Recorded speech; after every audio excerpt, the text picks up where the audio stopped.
একদলীয় শাসন বাংলাদেশে কায়েম করার চেষ্টা করা হচ্ছে। ইতিহাস ভুলে গেলে হবে না। শেখ মুজিবুর রহমান সাহেব একদলীয় বাকশাল কায়েম করেছিলেন না, অর্ধ বছরও ক্ষমতায় থাকতে পারেননি এরপরে।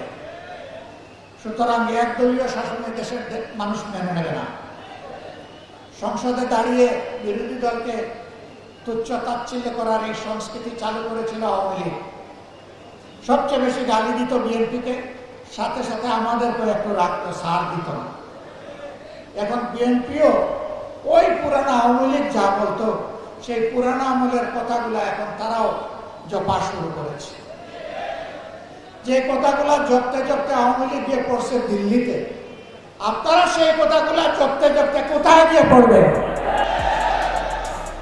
জনগণ এগুলা খায় না, তরুণ যুব সমাজ এগুলা শুনতে চায় না। তরুণ যুব সমাজের বুকের ভাষা বোঝার চেষ্টা